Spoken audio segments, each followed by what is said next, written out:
4ஆம் அதிகாரம் 12ஆம் வசனம் வாசிங்க. 12-13. Ephesians 4:12-13. சீர்பொருந்தும் பொருட்டு பரிசுத்தவான்கள் சீர்பொருந்தும் பொருட்டு சுவிசேஷத்தின் ஊழியத்தின் வேலையாகவும் கிறிஸ்துவின் சரீரமாகிய சபையானது பக்தி விருத்தி அடைவதற்காகவும்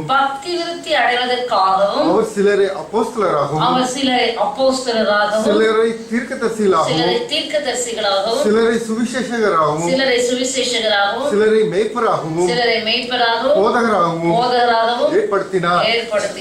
ஹல்லேலூயா. இங்க நாம் பார்க்கிறோம் எபேசியர் 4:12 பரிசுத்தவான்கள் சீர்பொருந்தும் பொருட்டு சுவிசேஷ ஊழியத்தின் வேலைக்காகவும் கிறிஸ்துவின் சரீரமாகிய சபையானது பக்தி விருத்தி அடையும். கர்த்தருடைய நோக்கம் என்ன?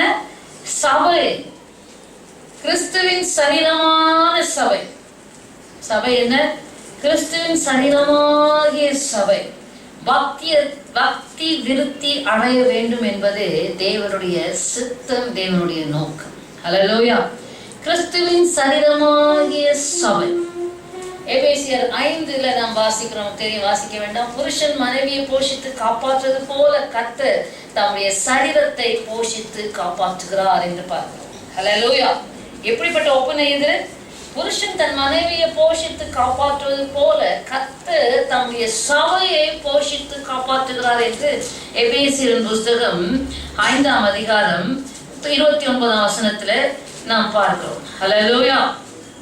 அல்லது கிறிஸ்து கர்த்தர் சபையை போஷித்து காப்பாற்றுவது போல ஒவ்வொருவரும் தன் மாம்சத்தை போஷித்து காப்பாற்றுகிறான். ஹல்லேலூயா. அப்ப கவனிங்க, தேவன் இந்த சரீரத்தை போஷித்து காப்பாற்ற விரும்புகிறார்.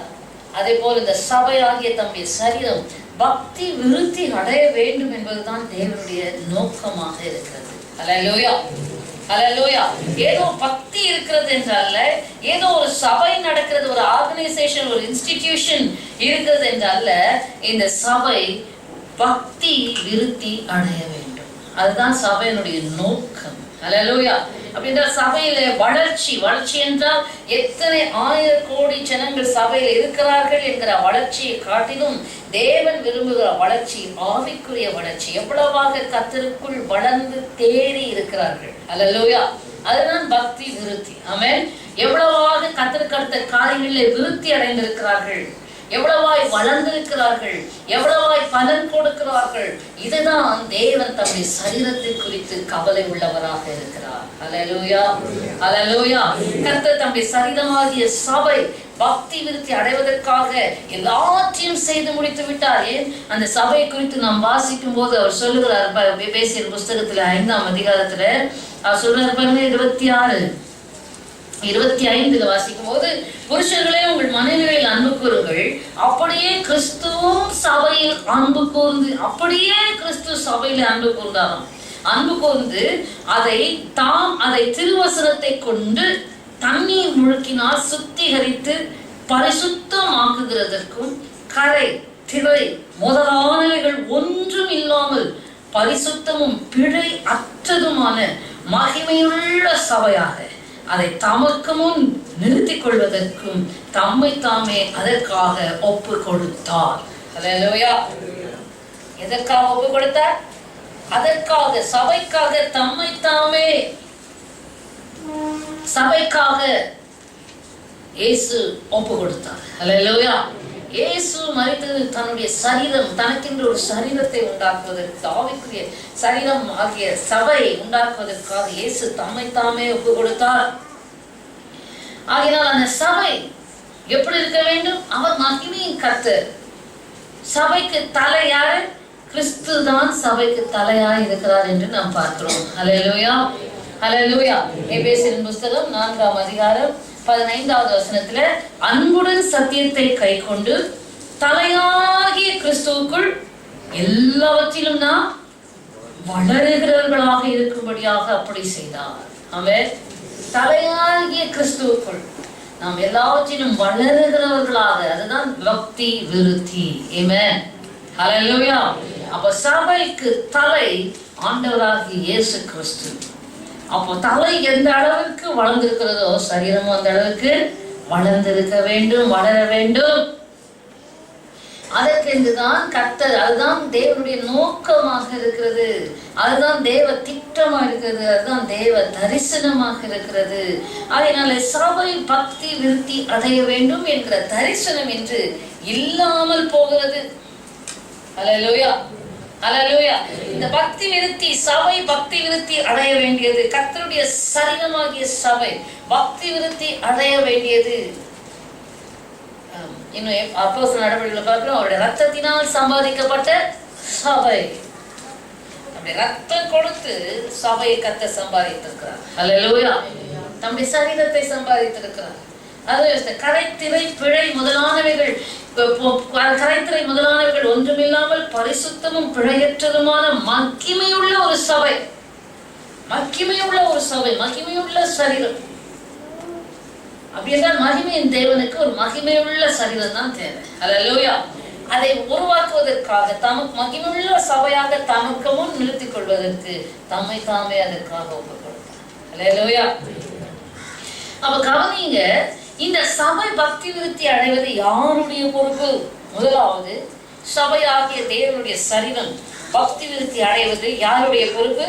அதே வாசிங்கள். எபேசியர் 4ஆம் அதிகாரம் 12-13 வாசிங்கள். பரிசுத்தவான்கள் சீர்பொருந்தும் பொருட்டு, பரிசுத்தவான்கள் சீர்பொருந்தும் பொருட்டு, சுவிசேஷ ஊழியத்தின் வேலைக்காகவும், சுவிசேஷ ஊழியத்தின் வேலைக்காகவும், கிறிஸ்துவின் சரீரமாகிய சபையானது, கிறிஸ்துவின் சரீரமாகிய சபையானது பக்தி விருத்தி அடைவதற்காகவும், பக்தி விருத்தி அடைவதற்காகவும், அவர் சிலரை அப்போஸ்தலராகவும், அவர் சிலரை அப்போஸ்தலராகவும், சிலரை தீர்க்கதரிசிகளாகவும், சிலரை தீர்க்கதரிசிகளாகவும், சிலரை சுவிசேஷகராகவும், சிலரை சுவிசேஷகராகவும், சிலரை மேய்ப்பராகவும், சிலரை மேய்ப்பராகவும், போதகராகவும் ஏற்படுத்தினார். ஹல்லேலூயா. சொல்லப்பட்டிருக்கு பாவிகள் சீர் பொருந்தும் பொருட்டு. அப்படியா போட்டிருக்கு? என்ன போட்டிருக்கு? வாசிங்க, பாருங்க வசனத்தை பாருங்க. 12. பாவிகள் சீர் பொருந்தும் பொருட்டா? யார் சீர் பொருந்தணும்? பரிசுத்தவான்கள் சீர்படணும். ஹல்லேலூயா. சபையில ரட்சிக்கப்பட்டவர்கள் பரிசுத்தவான்கள் ஆக்கப்படும்படிக்கு அழைக்கப்பட்டவர்கள் இந்த அநேக நிருபங்கள்ல பார்க்கிறோம். இந்த பரிசுத்தவான்கள் தேர்ச்சி அடையும்படிக்கு சீர் பொருந்தும் பொருட்டு அவர் ஒரு ஒழுங்கை ஏற்படுத்தினார் தேவன். என்ன பரிசுத்தவான்கள் சீர் பொருந்தும் பொருட்டு சுவிசேஷ ஊழியத்திற்காக, சபை பக்தி விருத்தி அடைவதற்காக தேவன் சில காரியங்களை ஏற்படுத்தி வைத்தார். என்னது? யாரை ஏற்படுத்தினார்? சிலரை, ஹல்லேலூயா, சிலரை அப்போஸ்தலராக, சிலரை தீர்க்கதரிசிகளாக, சிலரை சுவிசேஷகராக, சிலரை மேய்ப்பராக, போதகராக ஏற்படுத்தினார். அநேகரை இருக்கா? சிலரை குவாலிட்டி பீப்புள். அப்படி என்றால் சிலர் என்றால் என்ன? குவாலிட்டி, தரமான ஊழியம் செய்யக்கூடிய ஊழியர்களை அவர் ஏற்படுத்தினார். கர்த்தரால் ஏற்படுத்தப்பட்டவர்கள் எத்தனை பேர்? சிலர். தாங்களாகவே தங்களை ஏற்படுத்தி கொண்டவர்கள் பலர். ஆமென். ஹல்லேலூயா. இயேசு கிறிஸ்து சீஷர்களை கூட பார்த்தீங்கன்னா தம்மோடு இருக்கவும், தாம் அனுப்பும் இடமெங்கும் செல்லவும், வியாதியஸ்தரை குணமாக்கவும், பிசாசுகளை துரத்தவும் அதிகாரம் உள்ளவர்களாக இருக்கும்படிக்கு ஏற்படுத்தினார். ஹல்லேலூயா. சுவிசேஷ வேலைக்காக அப்போ ஏற்படுத்தினார். சபை பக்தி விருத்தி அடைவதற்காக தான் கர்த்தர் ஊழியர்களை ஏற்படுத்தினார். ஆமென். எதற்காக ஊழியர்? எதற்காக ஊழியக்காரருக்கு பேர்? அப்போஸ்தலர், தீர்க்கதரிசிகள், போதகர்கள், மேய்ப்பர்கள், சுவிசேஷகர்கள். இந்த பெயர்லாம் எதற்கு? நமக்கு ஒரு பொசிஷன், ஆபீஸ் உத்தியோகம் மாதிரி. அப்போஸ்தலர், ப்ராஃபெட், பாஸ்டர் தவறல்ல. ஆனால் கர்த்தருடைய தரிசனம், நோக்கம், சபையை பக்தி விருத்திக்குள்ளாக இவர்கள் நடத்த வேண்டியது அவசியமாயிருக்கிறது. ஆமென். பெரிய பொறுப்பு, ஊழியர்களுடைய பொறுப்பு, ஊழியர்களுடைய உத்தரவாதம். பரிசுத்தவான்கள் சீர்படணும். இயேசுவை ஏற்றுக்கொண்டு வந்தவர்கள் சீர்படணும். ஹல்லேலூயா. சீர் பொருந்தணும். ஆமென். ஆங்கிலத்துல 11ஆம் வசனத்தையும் சேர்த்து வாசித்து பாருங்க. தமிழ்ல பரிசுத்தவான்கள் எந்த அளவுக்கு சீர் பொருந்தணும், எந்த அளவுக்கு பக்தி விருத்தி உண்டாகணும்? என்ன பார்க்காதீங்க, வசனத்தை பாருங்க. 11வது வசனம். மேலும் நாம் அனைவரும் தேவனுடைய குமாரனை பற்றும் விசுவாசத்தினாலும் தேவனுடைய குமாரனாகிய இயேசுவை பற்றும் விசுவாசத்தினாலும் அறிவினாலும் ஒருமைப்பட்டவர்களாகி கிறிஸ்துவினுடைய நிறைவான வளர்ச்சியின் அளவுக்கு தக்கதாக கிறிஸ்துவனுடைய நிறைவான வளர்ச்சியின் அளவுக்கு தக்கதாக பூரண புருஷராகும் வரைக்கும் பரிசுத்தவான்கள் சீர்பொருந்தும் பொருட்டு எது வரைக்கும் பரிசுத்தவான் ஊழியக்காரர் உழைக்கணும், எது வரைக்கும் ஊழியக்காரர்கள் ஜனங்களிடத்திலே வேலை செய்ய வேண்டும், கிறிஸ்துவனுடைய நிறைவான வளர்ச்சியின் அளவுக்கு தக்கதாக பூரண புருஷர் ஆகும் வரைக்கும் இந்த பரிசுத்தவான்கள் சீர்பொருந்தும் பொருட்டு சபை பக்தி விருத்தி அடைவதற்காக தேவன் சிலரை அப்போஸ்தலராக, சிலரை தீர்க்கதரிசிகளாக, சிலரை சுவிசேஷகராக, சிலரை மெய்ப்பராக, போதகராக ஏற்படுத்தினார். ஹல்லேலூயா. தேவன் யாரோ இவங்க விசேஷமானவர்கள் என்று சொல்லி ஊழியத்துக்கு யாரையும் அழைக்கல. ஹல்லேலூயா. glory to God. இவர் யாரையும் கனப்படுத்த வேண்டும், மேன்மைப்படுத்த வேண்டும் என்று ஊழியத்தை யார் கையிலும் தேவன் கொடுக்கல. ஹல்லேலூயா. தம்முடைய சரீரமாகிய சபை பக்தி விருத்தி அடையணும், தம்முடைய சரீரமாகிய சபை கிறிஸ்துவனுடைய நிறைவான வளர்ச்சியின் அளவுக்கு தக்கதாக பூரண புருஷர் ஆகும் வரைக்கும் அவர்கள் சீர்பொருந்தும் பொருட்டு தேவன் இந்த ஊழியக்காரர்கள் என்று ஒரு கூட்டத்தை ஏற்படுத்தினார். ஆமென். நான் இந்த வசனத்தை வாசிக்கும் போது பளிச்சென்று உள்ளத்துல இருந்தோம். இந்த தரிசனம் இந்த 5 விதமான ஊழியர்களுடைய உள்ளத்தில் இருக்கிறதா? பரிசுத்தவான்கள் சீர்பொருந்தும் பொருட்டு தேவனை அழைத்திருக்கிறார். பரிசுத்தவான்களுடைய சபை பக்தி விருத்தி அடையும்படிக்கு என்னை அழைத்திருக்கிறார். அவர்கள் கிறிஸ்துவனுடைய நிறைவான வளர்ச்சியின் அளவுக்கு தக்கதாக பூரண புருஷர் ஆகிற வரைக்கும் நான் அவருடைய வாழ்க்கையில வேலை செய்ய வேண்டும் என்கிற தரிசனம் ஊழியர்களுக்கு உண்டா? ஆமென். ஹல்லேலூயா. இப்படிப்பட்ட ஊழியக்காரர்களுடைய தரிசனங்கள் இன்றைக்கு எப்படி இருக்கிறது? ஊழியக்காரருடைய பாரம் எப்படி இருக்கிறது? இன்றைக்கு இந்த தரிசனங்கள் எல்லாம் கெட்டு போயிருக்கிறதே. சிலரை அப்போஸ்தலரால் ஏற்படுத்தப்பட்டவர்களாக இருந்தால் அவர்களுக்கு இந்த தரிசனம் கண்டிப்பாக இருக்கும். ஆமென். ஹல்லேலூயா. கர்த்தரால் ஏற்படுத்தப்பட்டவர்களுக்கு இந்த தரிசனம் இருக்கணும். 5 விதமான ஊழியத்தை கர்த்தர் வைத்திருக்கிறார். ஆனால் இன்றோ பரிதாபம், ஒவ்வொரு ஊழியமும் அல்லது ஒவ்வொரு விதமான ஊழியமும் தங்கள் நான் யோசிப்பேன், கர்த்தருக்கென்று ராஜ்யத்தை கட்டி எழுப்புவதற்கு பதிலாக தங்களுக்கென்று ஒரு ராஜ்யத்தை கட்டி எழுப்புகிற அனுபவம். அது முடிந்ததா, அதோட வேலை முடிந்தது. ஒரு செய்தியை ஆயத்தப்படுத்தினோமா, அந்த செய்தியை கொடுத்து முடித்தோமா? அப்படி அல்ல. சபை, கர்த்தருடைய சரீரமாகிய சபைக்கு என்ன வேணும்? ஹல்லேலூயா. உன் சரீரத்துக்கு என்ன வேணும்னு நம்ம பார்த்து நம்ம செய்வது போல கர்த்தருடைய சரீரமாகிய சபைக்கு என்ன தேவையா இருக்கிறது, என்ன அவசியமா இருக்கிறது, எதுல குறைவுபட்டிருக்கிறது, எதுல பலவீனப்பட்டிருக்கிறது, எதுல ஹல்லேலூயா glory பாதிக்கப்பட்டு போயிருக்கிறது, ஹல்லேலூயா என்ன நடக்கிறது என்று சரீரத்தை குறித்த மால் நியூட்ரிஷன் இன்றைக்கு சபையில எப்படி இருக்கு? இந்த ஆப்பிரிக்கா கண்டங்கள்ல போய் பார்த்தீங்கன்னா ஆகார குறைவினாலே அப்படியே ஜனங்கள் எப்படி இருக்கிறாங்க? எலும்பு தோலுமா பரிதாபமா இருக்கிறது போல இன்றைக்கு சபைகள்.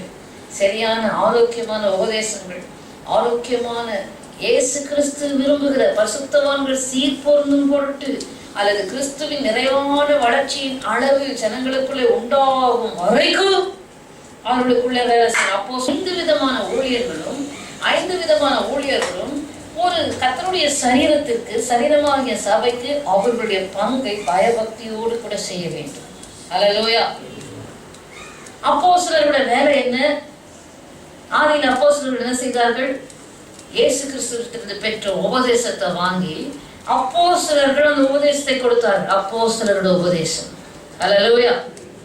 டீச்சிங்ஸ் ஆஃப் அப்போஸ்தலர்ஸ். இன்னைக்கு தங்களுடைய சொந்த உபதேசம் அல்ல, இயேசுவிடமிருந்து பெற்ற அப்போஸ்தலர்கள் பெற்ற அந்த உபதேசம் நமக்கு தெரியும் அப்போஸ்தலர் நடவடிக்கைகள் 2ஆம் அதிகாரம் 42ஆம் வசனம். ஆதி சபை எப்படி இருந்தது? அப்போஸ்தல உபதேசத்திலும் அந்யோன்யத்திலும் அப்பம் பிற்கதிலும் ஜெபம் பண்ணுவதிலும் உறுதியாய் தரித்திருந்தார். ஹல்லேலூயா. அப்போஸ்தலர் உபதேசம் பண்ணணும். ஒவ்வொரு சபைகளையும் போய் அந்த நாட்களில் அப்போஸ்தலர்கள் திடப்படுத்தினார்கள். அதை நம்ம பார்க்க போகிறோம். அப்போஸ்தலர் என்ன செய்தார்கள்? சபையை போய் பலப்படுத்தினாங்க. தளர்ந்து போன சபையை திடப்படுத்தினாங்க, தைரியப்படுத்தினாங்க, உற்சாகப்படுத்தினாங்க. சபைகளை திடப்படுத்த வேண்டும். இன்னைக்கு அப்போஸ்தலர்கள் என்ன செய்கிறார்கள்? அருமையானவர்களே, சிலரை தீர்க்கதரிசிகளாக, தீர்க்க தரிசனம் வரம் கர்த்தர் எதற்கு கொடுத்தார்? சபை பக்தி விருத்தி அடைவதற்காக தான் வரம் கொடுக்கிறார். அல்லேலூயா. தீர்க்கதரிசிகளாக. அப்படி என்றால் அப்போ ரோமரின் புஸ்தகம் 12:6 வாசிங்க. நமக்கு அருளப்பட்ட கிருபையின்படியே, நமக்கு அருளப்பட்ட கிருபையின்படியே நாம் வெவ்வேறான வரங்கள் உள்ளவர்களானபடினாலே நம்மில் தீர்க்க தரிசனம் சொல்லுகிற வரத்தை உடையவன், நம்மில் தீர்க்க தரிசனம் சொல்லுகிற வரத்தை உடையவன், விசுவாச பிரமாணத்துக்கேற்ற சொல்ல கடவன், ஊழியம் செய்கிறவன். நமக்கு அருளப்பட்ட கிருபையின்படியே வெவ்வேறான வரங்கள் உள்ளவர்களால் தீர்க்க தரிசனம் சொல்லுகிறவர்கள், வரத்தை உடையவர்கள் விசுவாச பிரமாணத்துக்கு ஏற்றதாக சொல்ல வேண்டும். ஹல்லேலூயா. சிலரை தீர்க்கதரிசிகளாக. அப்படி என்றால் சிலரை தீர்க்கதரிசிகளாக என்றால் இந்த தீர்க்கதரிசிகளோட வேலையை ஜனங்களை பக்தி விருத்திக்குள்ளே நடத்த வேண்டும். எங்கே குறைவுபட்டிருக்கார்கள் அதை எடுத்து காண்பிக்க வேண்டும். ஹல்லேலூயா. எங்கே அவர்களுக்கு ஆபத்து வருகிறது அதை எடுத்து எச்சரிப்பின் சத்தம் கொடுக்க வேண்டும். ஹல்லேலூயா. வெளிப்பாடு கொடுக்க வேண்டும். இன்னைக்கு ஒவ்வொரு ஊழியமும் நான் தான் பெரியது, நான் தான் பெரியது, நான் தான் பெரியது என்று சொல்லி அவரவர் தங்களுக்கு என்று தங்களை பெரியதாக பெருமை பாராட்டி தேவனுடைய சரீரத்தை போஷித்து காப்பாற்ற வேண்டிய அளவிற்கு, பக்தி விருத்திக்குள் நடத்த வேண்டிய அளவிற்கு நடத்தக்கூடாமல் போகிறது. Everyone wants to take the credit. எல்லாருமே தங்களுக்கு மகிமை எடுக்க பார்க்கிறார்கள். தங்கள் 14 கொரிந்தியர் புஸ்தகம் 14ஆம் அதிகாரம். Hallelujah, glory to God. 3ஆம் வசனம். 1 கொரிந்தியர் 14:3 வாசிங்க. 1 கொரிந்தியர் 14:3. தீர்க்க தரிசனம் சொல்லுகிறவனோ, தீர்க்க தரிசனம் சொல்லுகிறவனோ மனுஷனுக்கு பக்தி விருத்தியும், மனுஷனுக்கு பக்தி விருத்தியும், புத்தியும் ஆறுதலும், புத்தியும் ஆறுதலும் உண்டாக்கத்தக்கதாக பேசுகிறான். ஹல்லேலூயா. 4வது வசனம். அந்நிய பாஷையில் பேசுகிறவன். 4வது வசனத்தை பிற்பகுதி வாசிங்க.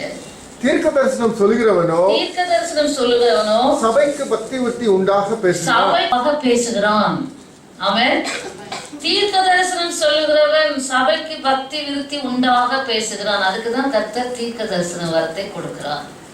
ஹல்லேலூயா. 1 கொரிந்தியர் 12ஆம் அதிகாரத்துல வாசிங்கன்னா ஒருவனுக்கு 9 வரத்தையும் கொடுத்திருக்கிறார். நல்லது. கர்த்தரோட பெரிதான கிருபையில தாழ்மையோடு சொல்ல முடியும். எந்தெந்த நேரத்துல என்ன வரம் சபைக்கு தேவையோ அந்த வரத்தை கர்த்தர் உத்தமமான பிள்ளைகள் மூலமாய் செயல்படுத்த அவர் வல்லவராக இருக்கிறார். 9 வரங்களும் செயல்படும் எல்லாருக்குள்ளயுமே. ஆனால் அது தகுதியான விதத்திலே பயன்படுத்தினார். ஆமென்.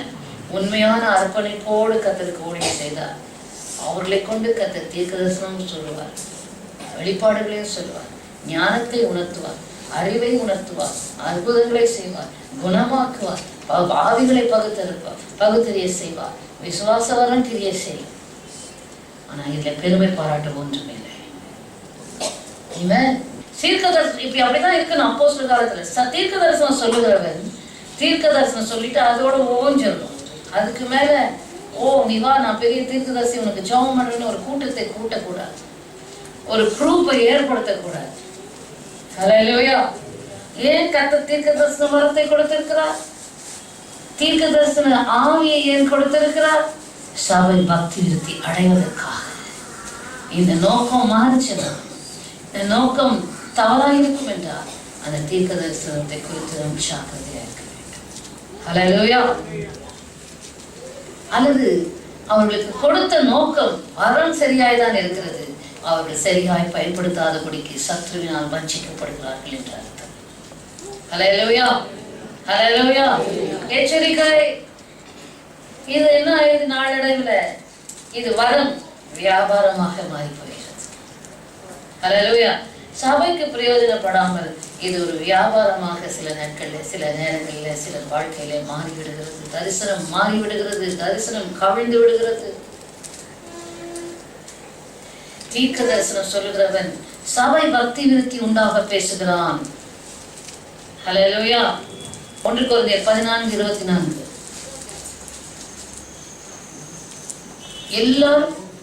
எல்லாரும்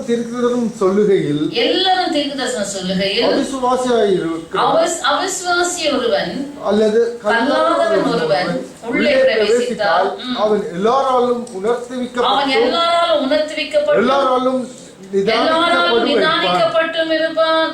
அவனுடைய இருதயத்தின் அந்தரங்கங்களும் வெளியரங்கமாகும். அவன் முகங்குப்புற விழுந்து தேவனை பணிந்து கொண்டு தேவன் மெய்யாய் உங்களுக்குள்ளே இருக்கிறார் என்று அறிக்கையிடுவான். ஹல்லேலூயா.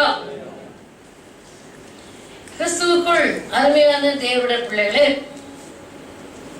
தீர்க்கதரிசனம் எதுக்கு? அவர் சொல்றாரு, அநேகரும் உங்களில் எல்லாரும் தீர்க்க தரிசனம் சொல்லும் போது கவனிங்க, தீர்க்க தரிசனம்னா என்ன? கர்த்தருடைய ஆவியானவர் நம்முடைய ஆவியை எழுப்பி, ஹல்லேலூயா, நம்முடைய ஆவியை ஸ்டர் அப் பண்ணி எழுப்பி நமக்குள்ளே வெளிப்பாடுகளை நம்முடைய ஆவியை மேற்கொண்டு ஆட்கொண்டு வெளிப்பாடுகளை கொடுப்பார், வெளிப்பாடுகளை சொல்லுவார். அப்போ அவிசுவாசியான ஒரு மனுஷன் வரும்போது, உள்ள வரும்போது, அவர் சொல்றார், அப்போஸ்தலனாகிய பவுல் எழுதுறார், உள்ளே வரும்போது இவர்கள் சொல்லுகிற தீர்க்க தரிசனம் அவனுடைய பாவத்தை கண்டித்து உணர்த்தும். அவனுடைய உள்ளான அந்தரங்க ஜீவியத்தை அவனுக்கு வெளிப்படுத்தும். ஹல்லேலூயா. எல்லாராலும் உணர்த்துவிக்கப்பட்டு, அடுத்தது அவன் யார் என்று சொல்லி அவன் என்னதான் ஏமாற்ற வந்தாலும் ஜனங்கள் அவனை சரியாய் பகுத்தறிந்து நிதானித்துக் கொள்வார்கள். ஹல்லேலூயா. ஆனாலும் ஒளித்து வர வேஷம் போட்டுக்கிட்டு சபைக்குள்ள வர முடியாது. ஹல்லேலூயா. அவனுடைய இருதயத்தின் அந்தரங்கங்கள் வெளியரங்கமாகும். அவன் அதை பார்த்து என்ன செய்வானா? முகம் குப்புற விழுந்து மெய்யாய் தேவன் உங்களுக்குள் இருக்கிறார் என்று சொல்லி தேவனை தொழுது கொள்வான். ஆமென். இதற்குதான் பக்தி விருத்தி. இதுதான் பக்தி விருத்தி. இதுதான் அப்படித்தான் ஜனங்கள் சபையில ஒவ்வொரு நாளும் சேர்க்கப்பட்டார்கள். ஹல்லேலூயா. இதற்குதான் தீர்க்கதரிசியை கர்த்தர் சபையில வைத்திருக்கிறார். ஹல்லேலூயா. வாசித்து பார்க்க வேண்டும். ஹல்லேலூயா. glory to God. என்ன செய்யணும்? அதெல்லாம் 26ஆம் வசனம் வாசிங்க. நீங்கள் கூடி வந்திருக்கிற போது உங்களில் ஒருவன் சங்கீதம் பாடுகிறான், ஒருவன் போதகம் பண்ணுகிறான், ஒருவன் அந்நிய பாஷையை பேசுகிறான், ஒருவன் ரகசியத்தை வெளிப்படுத்துகிறான், ஒருவன் வியாக்கியானம் பண்ணுகிறான். சகோதரரே, இது என்ன? சகலமும் பக்தி விருத்திக்கு ஏதுவாக செய்யப்பட்ட கடவுது. சகலமும் பக்தி விருத்திக்கு ஏதுவாக செய்ய வேண்டும். செய்தாலும் சபையினுடைய பக்தி விருத்தி அடைய வேண்டும் என்று செய்ய வேண்டும். ஹல்லேலூயா. சொந்த ஆதாயத்திற்கோ சொந்த மகிமைக்கோ தன்னை பெரிய ஆளாக ஆக்குவதற்கோ ஒரு நாளும் தேவன் ஒருவருக்கும் கிருபை கொடுக்கவில்லை. ஹல்லேலூயா. போதகர் 31ஆம் வசனத்தில் திரும்பவும் தீர்க்க தரிசனத்தை பற்றி சொல்றார். எல்லாரும் கற்கிறதற்கும் எல்லாரும் தேடுகிறதற்கும் நீங்கள் அனைவரும் ஒவ்வொருவராக தீர்க்க தரிசனம் சொல்லலாம். ஹல்லேலூயா. மற்றவர்கள் தேடுவதற்கு, மற்றவர்கள் கற்றுக்கொள்வதற்கு தீர்க்க தரிசனம் சொல்லலாம். ஆனால் என்னவா? 32 தீர்க்கதரிசிகளுடைய ஆவிகள் தீர்க்க தரிசிகளுக்கு அடங்கி இருக்கிறதே. ஆமென். ஆங்கிலத்தில் வாசிங்க 32. தரிசிகளுடைய ஆவி தீர்க்கதரிசிக்குள் அடங்கி இருக்கிறது என்று சொன்னால் அது கட்டுப்பாடு இல்லாமல் தாறுமாறா சும்மா தீர்க்க தரிசனம் சொல்லிக்கிட்டே இருக்கிறது. ஒரு கண்ட்ரோல் இருக்கும், ஒரு ஒழுங்கு இருக்கும். ஹல்லேலூயா. கர்த்தர் சொல்ல சொன்னால் தீர்க்க தரிசனம் சொல்லும், இல்லைன்றால் அடங்கி இருக்கும். ஹல்லேலூயா. கர்த்தருடைய கட்டுப்பாட்டுக்குள்ள இருந்து தெய்வ பயத்தோடு கூட தேவ ஆவியினுடைய நடத்துதலோடு கூட பேச சொன்னா பேசணும், வாயை மூட சொன்னா மூடணும். அவ்வளவுதான் தீர்க்கதரிசியோட வேலை. இன்னைக்கு பரிதாபமான நிலைமை என்ன? தேவ ஆவியானவர் இப்படிப்பட்ட வரங்கள் ஹல்லேலூயா விடுதலையோடு சபைக்குள்ளே செயல்படக்கூடாத இருக்க காரணம், தீர்க்க தரிசன வர கிருபை கொடுத்துட்டா உடனே அங்கே போர்டு மாட்டிடுவாங்க வீட்டுல. ஒரு கூட்டம் வந்துவிடும். அந்த கூட்டம் வர்றதை பத்தி கூட தப்பில்லை. அவர்கள் சபைக்கு போகிறார்களா, உபதேசம் கற்றுக்கொண்டார்களா, சபையில் ஐக்கியமா இருக்கிறார்களா, வளர்கிறார்களா, ஒன்றை பத்தி கவலை கிடையாது. யாராவது ஒருத்தர் புதுசா வந்தாங்கன்னா முதல் கேள்வி, நீங்க எந்த சபைக்கு போறீங்க? அல்லது யாராவது ஜெபத்துக்கு வந்தா அதான் எந்த சபைக்கு போறீங்க? ஒழுங்கா சபைக்கு போறீங்களா? சபையில ஐக்கியமா இருக்கிறீங்களா? அப்படிப்பட்டவர்களோடு தான் நாம் ஈடுபட முடியும். அல்லேலூயா.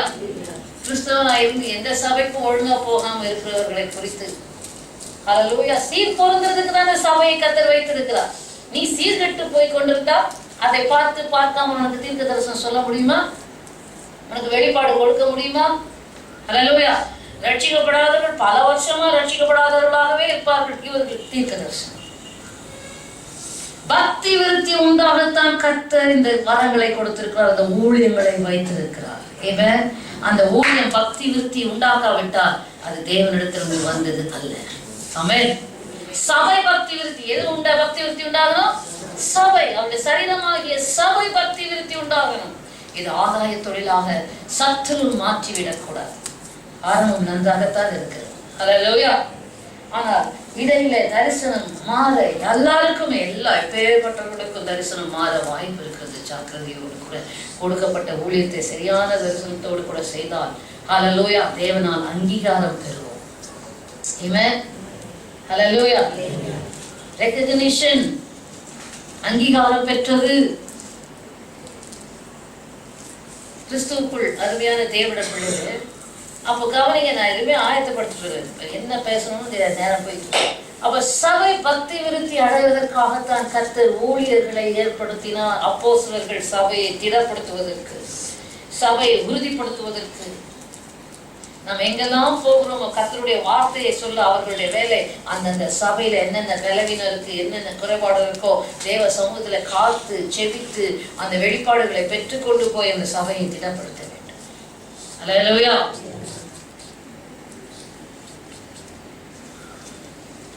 விசுவாசிகள் தாகமா இருக்கிற போதிலும் அது என்ன சொல்றதுன்னு சொல்றது, தரிசனம் எப்படி இருக்கு, சபை பக்தி விருத்தி அடையத்தக்கதான ஊழியங்கள் நடக்கிறதா, சபை பக்தி விருத்தி அடையத்தக்கதான தரிசனத்தோடு கொடுக்கப்பட்ட ஊழியங்கள் செயல்படுகிறதா, அப்போஸ்தலர்கள் சபையை திடப்படுத்த, தீர்க்கதரிசிகள் பக்தி விருத்தி உண்டாகத்தக்கதான தீர்க்க தரிசனம். கர்த்தர் சொல்ல சொன்னால் சொல்லணும், வாயை மூட சொன்னால் மூடணும். கர்த்தர் வெளிப்பாட கொடுத்து அதை சொல்லணும்னா சொல்லணும், சொல்லாமல் உனக்குள்ளே வைத்துக் கொள்ளணும், நமக்குள்ளே வைத்துக் கொள்ளணும். இதுதான் தீர்க்கதரிசியுடைய ஆவி தீர்க்கதரிசிக்குள் அடங்கி இருக்கிறது. ஹல்லேலூயா. நமக்குள்ளே அடங்கி இருக்குது. கிறிஸ்துவுக்குள் அருமையான தேவனுடைய பிள்ளைகளை கவனியுங்கள். இன்னைக்கு பயங்கர எத்து எங்க காணப்படுது கிறிஸ்தவ உலகத்துல? ஹல்லேலூயா. வாசிங்க, சிலரை அப்போஸ்தலராக, சிலரை தீர்க்கதரிசிகளாக, சிலரை சுவிசேஷகராக.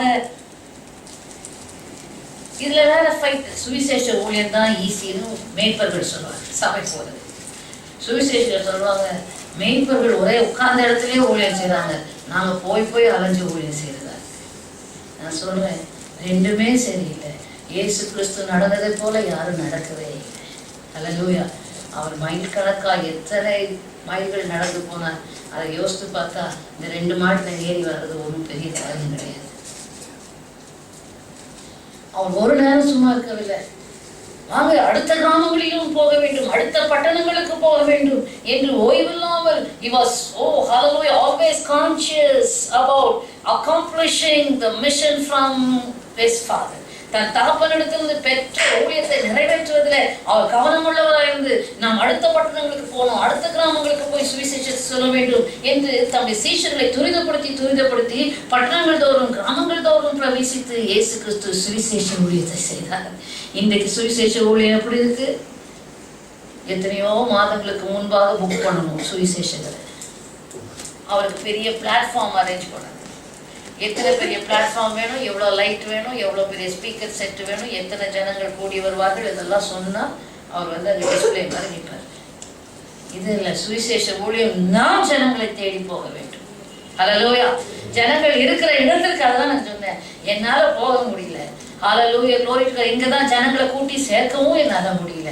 அதனால உட்கார்ந்த இடத்திலேயே ஜனங்களை தேடி நான் போகிறேன். ஹalleluya.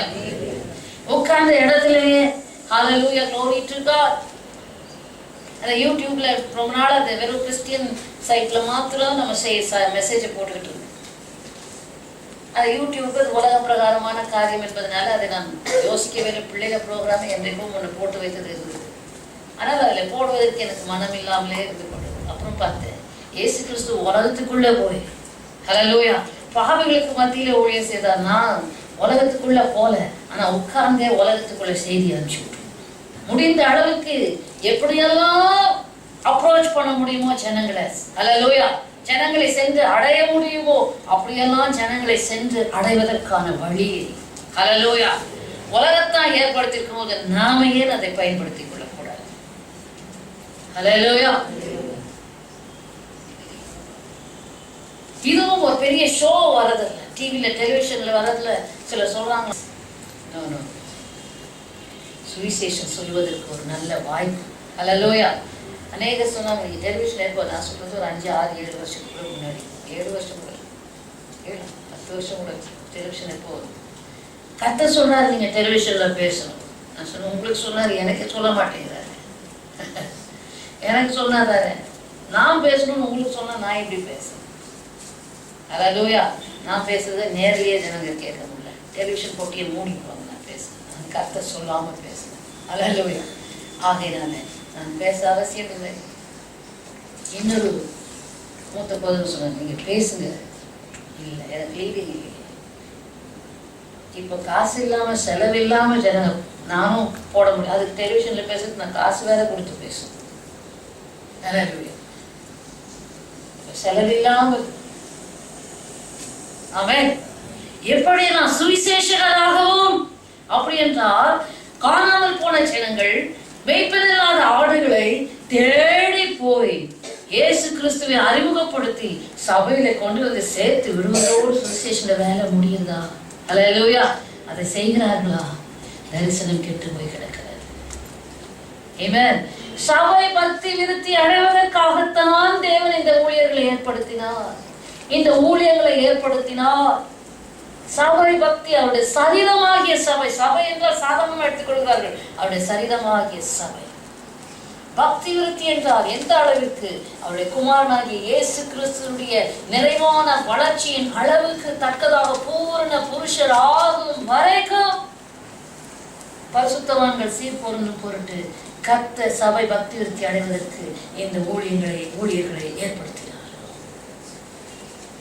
கவனிச்சீங்களா? ஹல்லேலூயா. சிலரை சுவிசேஷகராகவும் சிலரை மேய்ப்பராகவும். மேய்ப்பர் இயேசு கிறிஸ்து. ஹல்லேலூயா glory to God. அப்போஸ்தலனாகிய பேதுரு சொல்றார், பிரதான மேய்ப்பர் வெளிப்படும் போது ஹல்லேலூயா இயேசு கிறிஸ்து யாரு? பிரதான மேய்ப்பர். வாசிங்க 1 பேதுரு புத்தகம் 5ஆம் அதிகாரம்.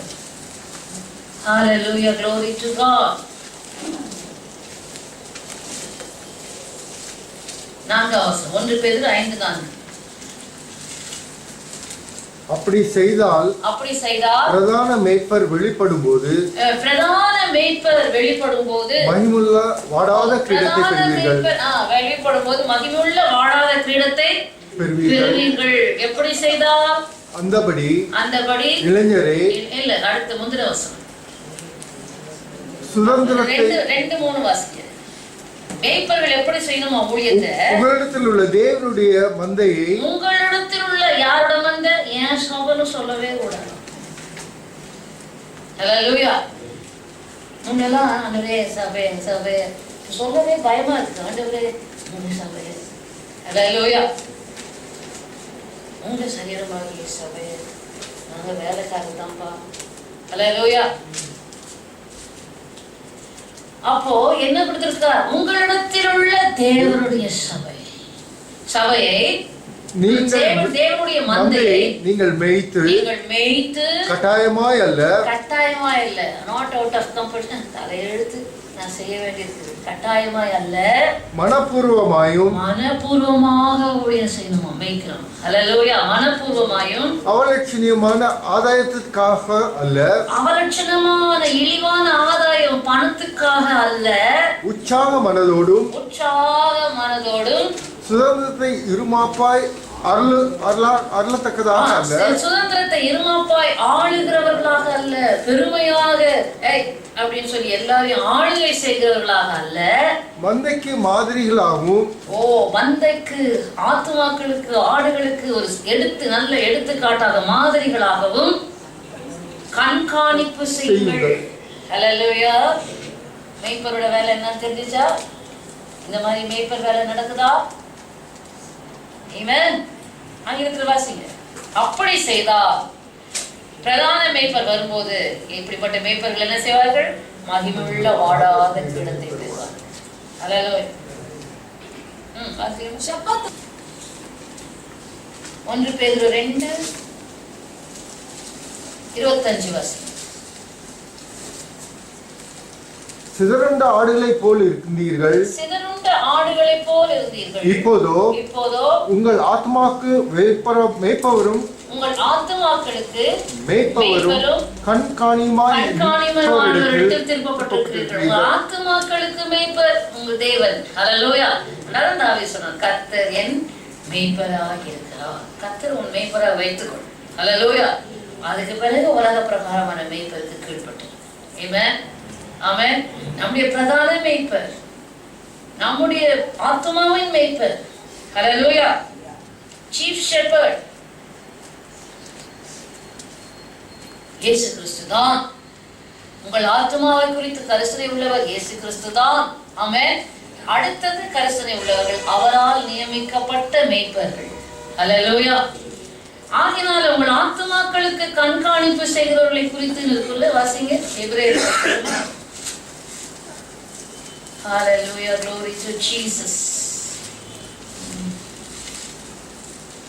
Praise the Lord.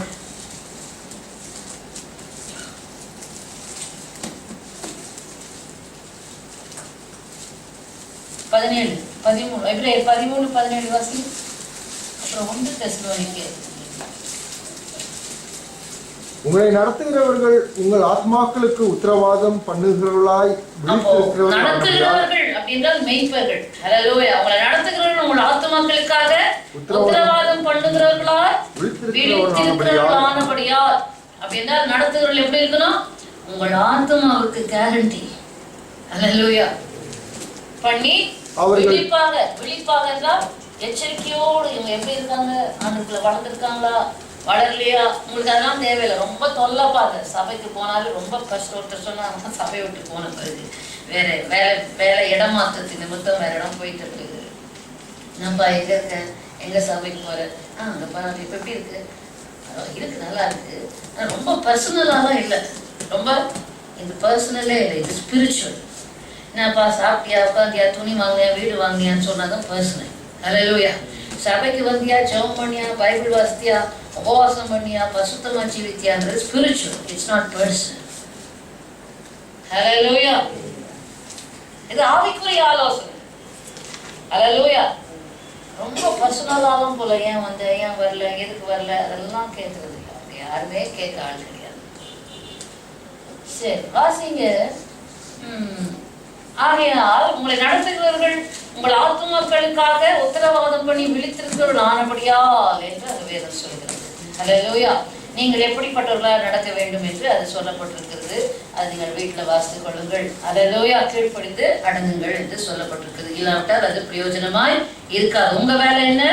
அவர்கள் சொல்லுகிற காரியத்துக்கு கீழ்ப்படிந்து அடங்கினால்தான் அது உங்களுக்கு பிரயோஜனமா இருக்கும். இல்லாவிட்டால் பிரயோஜனம் இல்லாமல் போயிடும். 1 தெசலோனிக்கேயர் 5ஆம் அதிகாரம் 12ஆம் வசனம். சீக்கிரம் வாசிங்க. அன்றியும் சகோதரரே, உங்களுக்குள்ளே பிரயாசப்பட்டு கர்த்தருக்குள் உங்களை விசாரணை செய்கிறவர்களாக இருந்து உங்களுக்கு புத்தி சொல்லுகிறவர்களை நீங்கள் மதித்து, ஹல்லேலூயா, என்று சொல்லப்பட்டிருக்கிறது.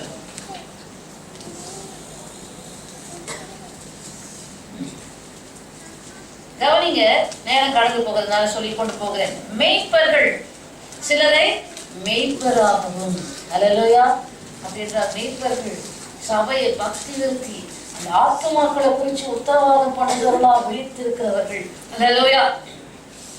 மனப்பூர்வமாய் ஜனங்களை மேய்த்து நடத்துகிறவர்கள். ஹல்லேலூயா. ரொம்ப கடினமான ஊழியம். ஒவ்வொரு ஆடு ஒவ்வொரு விதமா இருக்கும். ஒவ்வொரு நாடுகளின் நிலைமையை அறிந்து கொள் என்று சொல்லி அறிந்து செயல்பட வேண்டும். இன்னைக்கு இப்படியாக செயல்கள் சபைகள் நடக்கிறதா, அல்லது ஒரு ஸ்தாபனம் போல ஆர்கனைசேஷன் போல சபை நடக்கிறதா? சபைகள் ஸ்தாபனங்களாய் மாறிவிடுகிறது. சபைகள் ரொட்டீன் மெக்கானிக்கல், ஒரு ஆராதனை, ஒரு பாட்டை பாடுவோம், சில பாடல்களை பாடுவோம், ஆராதனை செய்வோம், காணிக்கையை வாங்குவோம், ஒரு செய்தியை கொடுப்போம், ஆசீர்வாதம் சொல்லி முடிப்போம். அல்ல, பெரிய உத்தரவாதம் சபைக்கு. ஹல்லேலூயா. சபை பக்தி விருத்தி உண்டாகத்தக்கதாக அதை மேய்த்து நடத்துவதோட உத்தரவாதம் பெரியது. ஹல்லேலூயா. ஹல்லேலூயா. மோசே பெரிய இஸ்ரவேல் மக்களை நடத்தினான். பின்பு அவன் பார்த்தான், அவனால நடக்க முடியலன்னு சொல்லி அவன் சொல்றான், ஆண்டவரே இந்த பாறை என்னால சுமக்க முடியாது, பேசாம என் பேரை ஜீவ புஸ்தகத்திலிருந்து கிறுக்கி போடு. I'm not satisfied. என்னால சரியா நடத்தின மாதிரி தெரியலையே. மோசேனுடைய அங்கலாய்.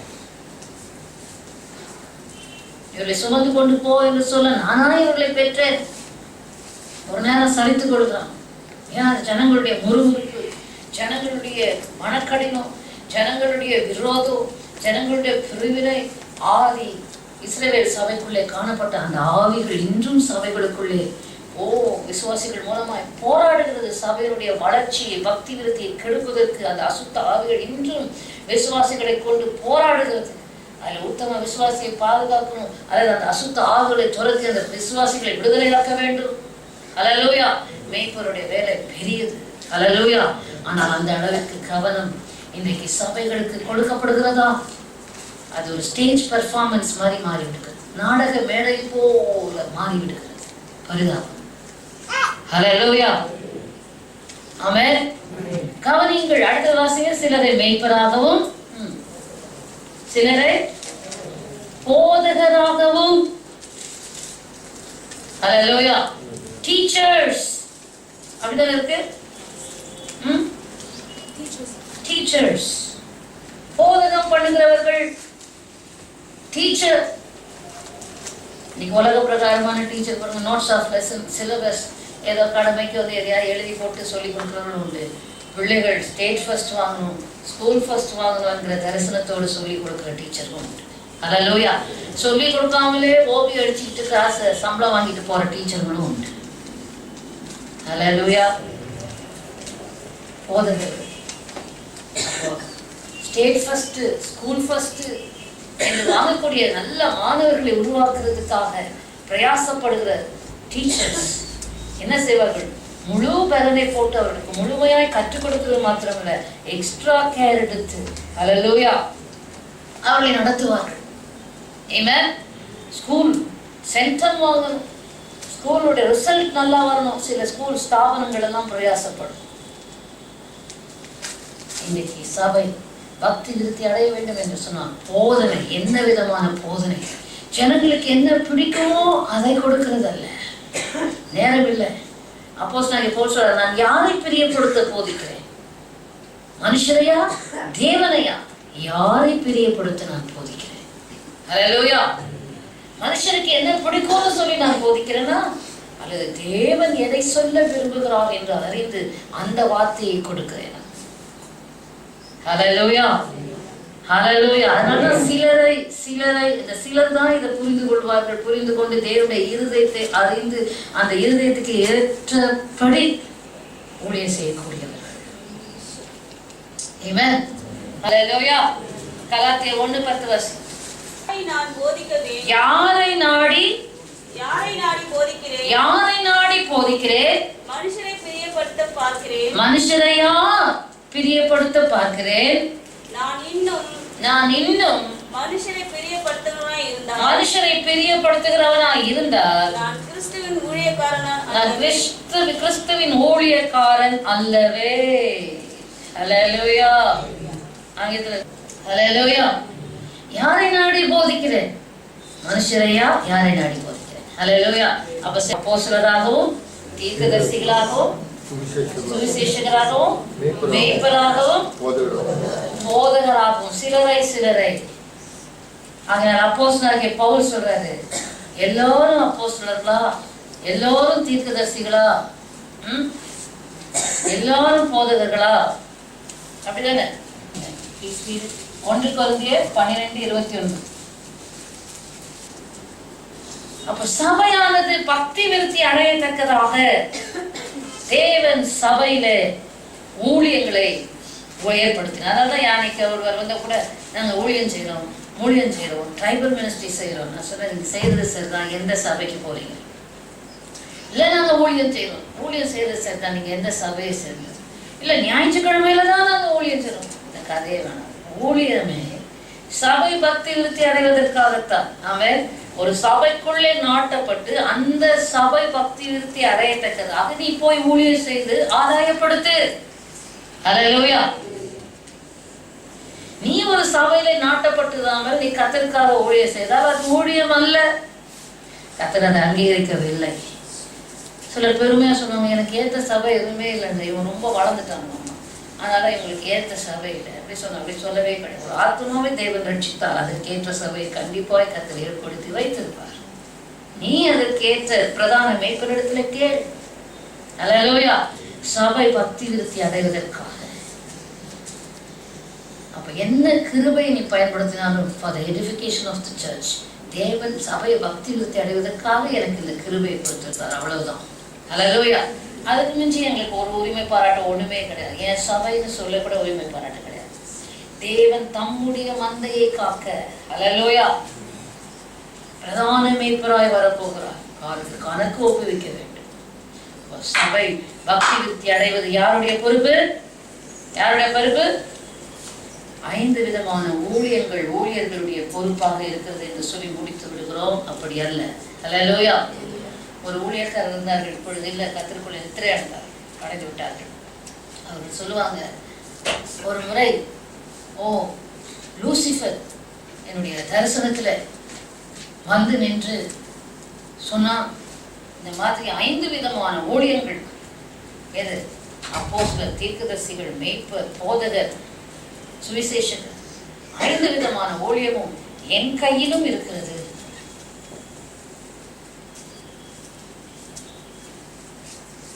நீ மாத்திரம் எனக்கு பிரியமானபடி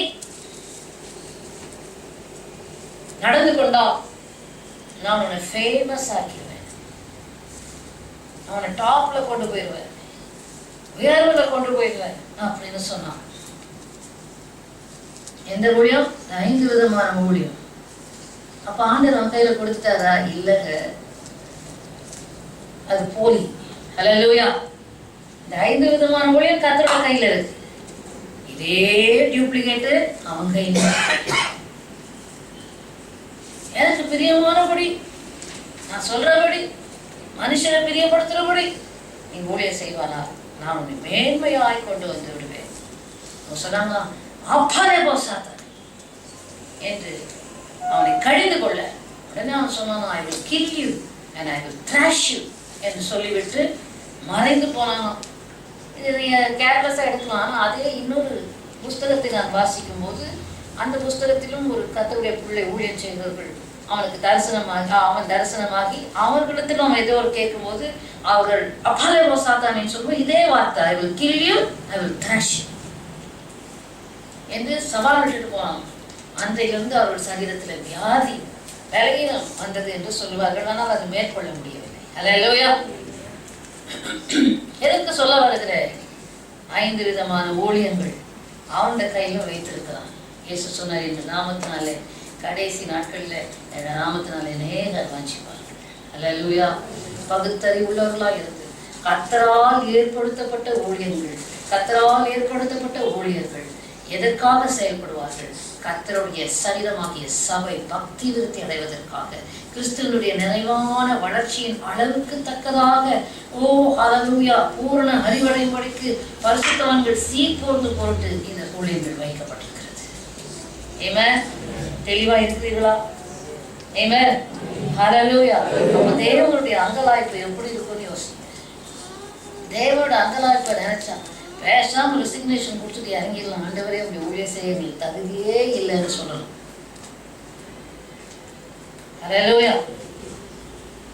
அப்படிதான் இருக்கும். எவ்வளவு செய்தாலும் திருப்தி இல்லை, எவ்வளவு சிரிச்சாலும் திருப்தி இல்லை, எவ்வளவு உபவாசம் பண்ணாலும் திருப்தி இல்லை, பலன் இல்லாமல் திருப்தி இல்லை. ஹல்லேலூயா.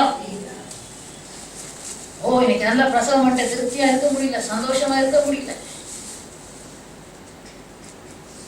காரணம் தேவன் எதிர்பார்க்கிற அளவு. ஹல்லேலூயா. அந்த அளவை நம்ம ரீச் பண்ண முடியல. ஹல்லேலூயா. அதான் சில அப்பிரயோஜனமான ஊழியக்காரர் செய்ய வேண்டிய கடமையை செய்தோம் என்று சொல்லிட்டு அமர்ந்து. ஹல்லேலூயா. அது உத்தரவாதத்தோட செய்துட்டு அமர்ந்து. ஹல்லேலூயா. அடுத்தது யாருடைய பொறுப்பு? வாசிங்க. நேரம் கடந்து போய்கொண்டே இருக்கிறது. வாசிங்க. ஹல்லேலூயா. glory to God. 1 தெசலோனிக்கர் புத்தகம் 5ஆம் அதிகாரம் 11வது வசனம். சீக்கிரம் வாசிங்க. ஆகையால் நீங்கள் செய்து வருகிறபடியே ஒருவரை ஒருவர் தேற்றி ஒருவருக்கு ஒருவர் பக்தி விருத்தி உண்டாகும்படி செய்யுங்கள். ஹல்லேலூயா. முதல்ல பக்தி விருத்தி உண்டாகிறது யாரோட பொறுப்பு? ஊழியர்கள், கர்த்தரால் ஏற்படுத்தப்பட்ட 5 விதமான ஊழியர்களுடைய பொறுப்பு. இரண்டாவது பக்தி விருத்தி உண்டாக்குவது யாரோட பொறுப்பு? ஒருவருக்கொருவர். ஹல்லேலூயா. 1 to 1. நீங்க மற்றவரிடத்துல இடைப்படும் போது, மற்றவர்களோடு இடைப்படும் போது நாம் செய்ய வேண்டிய காரியம், என் நிமித்தம் அவர்கள் பக்தி விருத்தி அடைகிறார்களா, அவர்கள் நிமித்தம் நான் பக்தி விருத்தி அடைகிறேனா? ஓகே. ஹல்லேலூயா. இந்த ஐக்கியம் ஓகே இல்லைன்னா பிரிதுவா. ஹல்லேலூயா. ஒருவரை ஒருவர் தேற்றி ஒருவருக்கு ஒருவர் பக்தி விருத்தி உண்டாகும்படி செய்யுங்கள். ஹல்லேலூயா. கர்த்தருடைய பரிசுத்த நாமத்துக்கு ஸ்தோத்திரம் உண்டாவதாக. 14 ரோமர் 14:19 வாசிங்க. நேரம் இல்ல, சீக்கிரமா வாசிங்க. ஒருவருக்கு ஒருவர் பக்தி விருத்தி உண்டாகிற காரியத்தை பார்த்துவிட்டு நாம் கடந்து செல்லலாம். அடுத்த குறிப்பு வேகமா போம். ரோமர் 14:19. ஆனபடியா சமாதானத்துக்கு அடுத்தவைகளையும் அந்யோன்ய பக்தி விருத்தி உண்டாக்கத்தக்கவைகளையும் நாட கடவோம். மற்றவர்களை பக்தி விருத்திக்குள்ளே நடத்தக்கூடிய காரியம் இருக்கும் என்றால் அதை செய். மற்றவர்களை இடர பண்ண காரியங்களை தயவு செய்து செய்திடாதீங்க. ஆமென். இந்த சிறியரில் ஒருவனுக்கு இடர் உண்டாக்குறவனுக்கு கர்த்தர் சொல்றார், அவன் கழுத்துல எந்திர கல்லை கட்டி சமுத்திரத்திலே தள்ளி போட வேண்டும். ஜாக்கிரதையாக இருக்க வேண்டும். ஹல்லேலூயா. அப்போஸ்தலனாகிய பவுல் தன்னை குறித்து சொல்லும்போது பிலிப்பியர்ல நாங்கள் இடரற்றவர்களும் துப்புரவானவர்களுமாக இருக்க வேண்டும். ஹல்லேலூயா. நாம் இடரற்றவர்களும் துப்புரவானவர்களாக இருக்க வேண்டும். மற்றவர்களுக்கு நம்மால் இடர்கள் வரக்கூடாது. ஆமென். அப்படி என்றால் நம்மால் மற்றவர்களுக்கு பக்தி விருத்தி உண்டாக வேண்டும். ஹல்லேலூயா. நீ மற்றவர்களிடத்துல பேசும்போது உள்ள வார்த்தைகள் அவர்களுக்கு பக்தி விருத்தியை கொண்டு வர வேண்டும். நீ அவர்களோட ஐக்கியப்படும் போது அவர்களுக்கு உன்னிமித்த பக்தி விருத்தி உண்டாக வேண்டும். ஹல்லேலூயா. அதே போல மற்றவர்கள் மூலமாக நீ பக்தி விருத்தி அடைந்து கொள்ள வேண்டும். ஹல்லேலூயா. ஒருவருக்கு ஒருவர் பக்தி விருத்தி உண்டாகத்தக்கதாக காரியங்களை செய்ய வேண்டும். அவபக்திக்கு ஏதுவான வீண் கதை, வெட்டி கதை, கிளவி பேச்சுக்கள். ஓ ஹல்லேலூயா. வேதம் சொல்லுகிறது, வீண் பேச்சு, அவபக்தி அரிப்பிளவை போல அரைக்குமா. அவபக்தியான பேச்சு, வீண் பேச்சு, துணிகரமாக தேவ பயம் இல்லாமல் ஊழியர்களை குறித்து குறை சொல்வது, புறம்பாக முறுமுறுப்பது, பலவிதமான துணிகரத்தின் ஆவிகள் சபைகளுக்குள் எச்சரிக்கை. எபேசியரின் புத்தகம் வாசிங்க 4:29. Ephesians 4:29. கெட்ட வார்த்தை ஒன்றும் உங்கள் வாயிலிருந்து புறப்பட வேண்டாம். கெட்ட வார்த்தை ஒன்றும் உங்கள் வாயிலிருந்து புறப்பட வேண்டாம். பக்தி விருத்திக்கு ஏதுவான நல்ல வார்த்தை உண்டானால், பக்தி விருத்திக்கு ஏதுவான நல்ல வார்த்தை உண்டானால் அதையே கேட்கிறவர்களுக்கு பிரயோஜனம் உண்டாகும்படி பேசுங்கள். கெட்ட வார்த்தை உங்க வாயிலிருந்து புறப்படக்கூடாது. ஆமென். நீ மற்றவரோடு பேசும்போது உன் வாயிலிருந்து புறப்படுற வார்த்தை கெட்ட வார்த்தையோ, ஆரோக்கியம் இல்லாத வார்த்தை, அவிசுவாசமான வார்த்தை, பலவீனமான வார்த்தை, எப்படி இருக்கீங்க, ஏதோ இருக்குங்க, ஆண்டவர் நம்மளை மறந்துட்டாரு, என்ன செய்யுது, அடே பே, மற்றவர்களுக்குள்ள போய் அவிசுவாசத்தை போடுறியா, ஓடிப்போ, பின்னாலவோ சாத்தான். ஹல்லேலூயா. தேவனுக்கு ஏற்றவர்களை சிந்தியாமல் மனுஷருக்கு ஏற்றவர்களை சிந்திக்கிறார். நீ பேசும்போது கேட்கிறவர்களுக்கு பிரயோஜனம் உண்டாகும்படி பக்தி விருத்திக்கு ஏதுவானது பேசு. மற்றவர்கள் ஏதாயிலும் உன் பக்தி விருத்தியை கெடுக்கத்தக்க வார்த்தைகளை don't entertain. Please stop it. Hallelujah. சொல்லுங்க, நிறுத்துங்க. உங்க பேச்சுல எனக்கு பக்தி விருத்தி வரல, தயவுசெய்து stop it. அப்படியா, இப்படியா, வாயா திறக்கும் போது எல்லா ஆவியும் உள்ள போயிடும். வாயை பொழந்து பொழந்து கேட்கறது, காது தான் கேட்குதுன்னு பார்த்தா வாய் பார்த்தீங்களா அவ்வளோ ஆர்வம். மீன் கதை வெட்டி கதை. எச்சரிக்கை, உன் பக்தி போயிடும். பக்தி விருத்தி அடைய மாட்டேன், அவபக்தி வந்து விடும். ஆமென். எவ்வளவு ஜாக்கிரதையா இருக்க வேண்டியிருக்கு. பக்தி விருத்திக்கு ஏதுவான வார்த்தைகள் உண்டானால் அதையே கேட்கிறவர்களுக்கு பிரயோஜனம் உண்டாகும்படி பேசுங்கள். ஹல்லேலூயா. விசுவாச வார்த்தைகளை பேசு, ஆரோக்கியமான வார்த்தைகளை பேசு. ஹல்லேலூயா. நம்பிக்கையின் வார்த்தைகளை பேசு, ஜீவ வசனங்களை குறித்து பேசு. நீ ஆரோக்கியமாயிரு, அந்த ஆரோக்கியம் மற்றவர்களுக்குள்ள போகட்டும். உனக்கு பலவீனம் தான், வாயே திறக்காது. ஆமென். மற்றவர்களுக்கு இடர் உண்டாக பேசாதே. கபருக்கு ஒரு பக்தி விருத்தி உண்டாகும். அடுத்தது, யார் பக்தி விருத்தி உண்டாக்க வேண்டும்? முதலாவது 5 விதமான ஊழியங்களை பார்த்தோம். இரண்டாவது, ஒருவருக்கு ஒருவர் பக்தி விருத்தி உண்டாக்க வேண்டும் என்று பார்த்தோம். மூன்றாவது, யார் பக்தி விருத்தி உண்டாக்க வேண்டும்? வாசியுங்கள். 1 கொரிந்தியரின் புஸ்தகம் 10ஆம் அதிகாரம் 23வது வசனம். 1 Corinthians 10:23. எல்லாவற்றையும் அனுபவிக்க எனக்கு அதிகாரம் உண்டு. எல்லாவற்றையும் அனுபவிக்க எனக்கு அதிகாரம் உண்டு. ஆகிலும் எல்லாம் தகுதியாய் இராது. எல்லாம் தகுதியாய் இராது. எல்லாவற்றையும் அனுபவிக்க எனக்கு அதிகாரம் உண்டு. எல்லாவற்றையும் அனுபவிக்க எனக்கு அதிகாரம் உண்டு. ஆகிலும் எல்லாம் பக்தி விருத்தியை உண்டாக்காது. ஆமென். எல்லாம் பக்தி விருத்தியை உண்டாக்காது. ஹல்லேலூயா. அடுத்தது, யார் பக்தி விருத்தி உண்டாக்கணும்? யார் பொறுப்பு? சொல்லுங்க, யார் பொறுப்பு? நீங்க தான் உங்களுக்கு பொறுப்பு. Your own self, you are responsible for your own edification. Hallelujah. அப்போஸ்தலனாகிய பவுல் சொல்றார், எல்லாத்தையும் அனுபவிக்க எனக்கு அதிகாரம் உண்டு. எல்லாம் எனக்கு தகுதியான கிடையாது. ஹல்லேலூயா. எல்லாத்தையும் நான் அனுபவிக்கலாம், எனக்கு அதிகாரம் இருக்கு. என்ன வேண்டுமோ அது அனுமதிக்கலாம், அனுபவிக்கலாம். சினிமாக்கு போலாமா? போலாமா சிஸ்டர்? போய் பாரு, அப்பதான் தெரியும். ஹல்லேலூயா. இப்ப எங்க போய் பார்க்க? உன்னை தேடி வருது இல்ல, உன்னதான் போய் பார்க்கணும். ஆனா எல்லாம் அனுபவிக்க எனக்கு அதிகாரம் உண்டா சொல்ற, எனக்கு தகுதி கிடையாது. நான் போலாமா, பார்க்கலாமா? தகுதி எனக்கு கிடையாது. ஹல்லேலூயா. பார்க்க யாரும் தடை பண்ண போறது இல்லை, பார்த்தா ஃபைன் போட போறது இல்லை. நீ பார்க்க கூடாதுன்னு யாரும் வந்து பிடிச்சி இழுக்க போறது இல்லை. உனக்கு அதிகாரம் இருக்கு.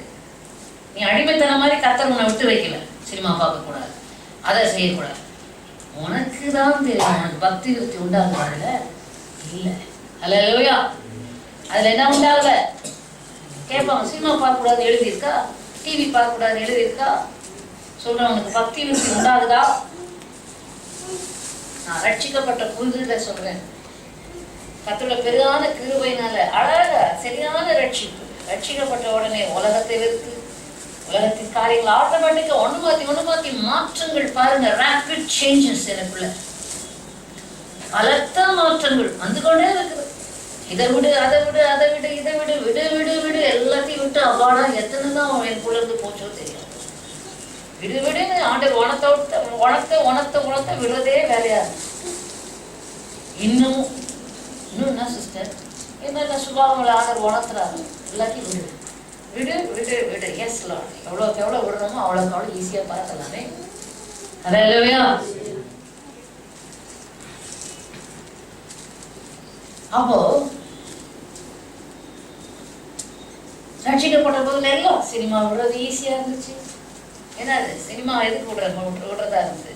40 நாள் லென்த் நாள் வந்து 40 நாள் பார்க்க கூடாதுன்னு ஒரு தீர்மானம். இப்போ இல்லை, நான் சொல்றது அப்போ ஒரு 1928 வருஷத்துக்கு முன்னாடியா. அந்த 40 நாளைக்கு பார்க்காம இருக்கலாம் அப்படின்னு அதோடு கர்த்தர் வேரோடு அந்த எண்ணத்தையே பிடுங்கி வச்சு போட்டான். ரட்சிக்கப்பட்ட உடனே, ரட்சிக்கப்படுவதற்கு முன்பாக உடனே ஞானஸ்நானம் கூட எடுக்க, ஞானஸ்நானம் எடுத்து இன்னைக்கு தெரிஞ்சு பார்க்கறது, திட்டத்தனமா பார்க்கறது, ஒளிஞ்சு பார்க்கறது, ஓரக்கண்ணில் பார்க்கறது, அந்த எண்ணமே உள்ளத்துல இருந்து போயிடும். Amen. Hallelujah.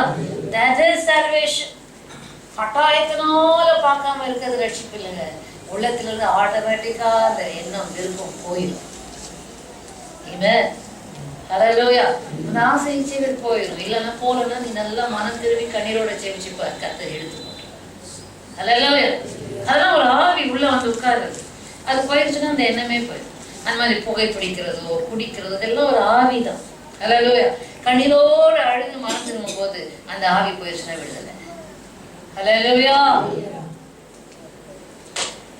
அப்போ ரட்சிக்கப்பட்ட பிறகு அதுக்கப்புறம் ஒரு நாள் வேலையில இருந்து வந்தபோது மத்தவங்க தான் பார்த்துட்டு இருப்பாங்கல்ல, டிவியில சினிமாயில ஏதோ ஒரு சின்ன நாடகம் அது உலக பிரதானமா இருந்த போது அதை நான் பார்த்த ஞாபகம் ஏற்கனவே பார்த்தேன். அப்போ நான் வேலையில வந்து பார்க்கணும்னு உட்கார்ல, நார்மலா வேலையில இருந்து வந்தோடனே நேரா பேகை வச்சுட்டு முகம் கழுவிட்டு காஃபி கூட குடிக்க மாட்டேன், நேரா உள்ள போய் ஜெபம் பண்ணோன்னு அப்படி காட்ஸ் பிரசன்ஸ் இருக்கும். அவ்வளோ அருமையா தேவ சமூகம் இடம். அப்படிதான் ஆரம்பத்தில் அப்பவுமே ஆண்டவர் பாடல்களை கொடுத்தார், கோயில்களை கொடுத்தார், செய்திகளை கொடுப்பார், தரிசனங்களை கொடுப்பார், நல்ல அனுபவங்கள் இருக்கு. அப்போ ஒரு நாள் வந்த களைப்புல இவங்கெல்லாம் அந்த ட்ராமா பார்த்து இது ஏற்கனவே பார்த்து அது என்ன பாதிக்க போகுது அப்படின்ட்டு அப்படி உட்கார்ந்து ஒரு 2 நிமிஷம் கூட கிடையாது. அங்கே ஒரே அவன் ஏதோ ஜோக் அடிக்க சிரிப்பு நாடகம், சாதாரண சீரியல் பார்த்தாங்க, நாடகம் பார்த்தாங்க, கேட்குறீங்களா? அதுதான் ஜோக். அங்கே ஏதோ ஒரு ஜோக், நான் சொல்றது ரட்சிக்கப்பட்டு சில மாதங்கள் இருக்கும்.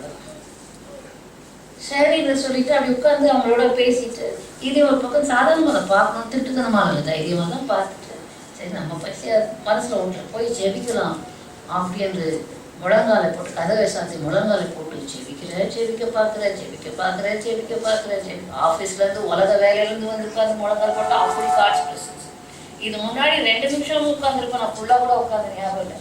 போய் முழங்காலை போட்டா தேவ பிரசன்னம் இறங்க மாட்டேது, வறட்சியாயிருச்சு.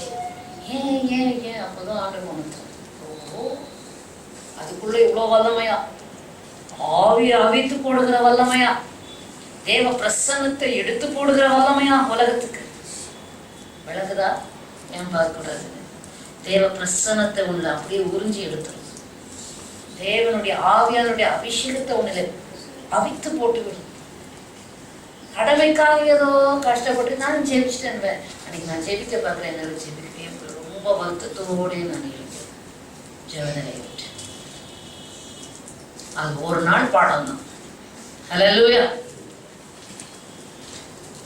தேவ பிள்ளைகளே, இன்னைக்கு தேவ பிரசன்னம் இருக்கா, தேவ ஆவியர் இருக்கா, அதை பத்தி நம்ம கவலைப்படல. சரி, எல்லாவற்றையும் அனுபவிக்க எனக்கு அதிகாரம் உண்டு, எல்லாம் தகுதியாயிராது, எல்லாவற்றையும் அனுபவிக்க எனக்கு அதிகாரம் உண்டு, ஆகிலும் எல்லாம் பக்தி விருத்தியை உண்டாக்காது. அப்போ அப்போஸ்தலனாகிய பவுல் ஞானமா இருக்காரு, நான் எல்லாத்தையும் அனுபவிக்கலாம், ஆனா அதுல எனக்கு பக்தி விருத்தி இருக்கா, எடிஃபிகேஷன் இருக்கா, எனக்கு அதனால தேவனுக்குள்ளே நான் வளர்ச்சி அடைகிறேனா, விருத்தி அடைகிறேனா,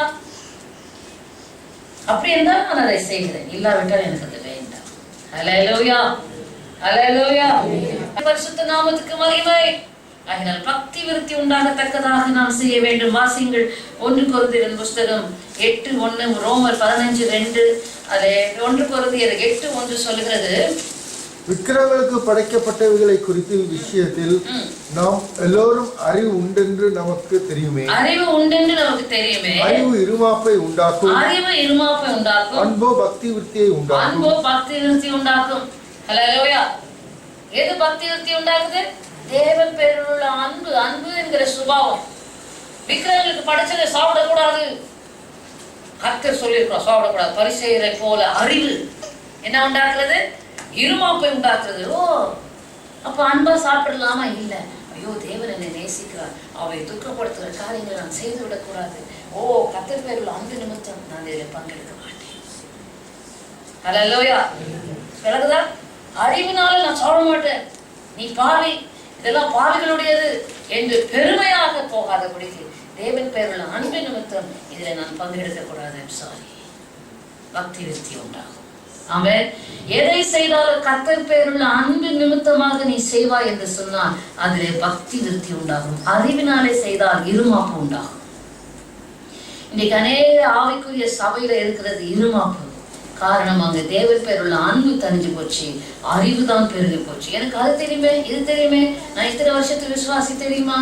அறிவு இருமாப்பை உண்டாக்கும். இருமாப்பு பிசாசு அடைந்த ஆக்கினை அடைய செய்யும் என்று 1 தீமோத்தேயுவின் புஸ்தகம் 3ஆம் அதிகாரத்துல நாம் பார்க்கிறோம். ஹல்லேலூயா. இருமாப்பு வேண்டாம். ஆங்கிலத்தில் வாசிக்க முடியும். ஹல்லேலூயா, glory to God. 1 தீமோத்தேயு 1:3.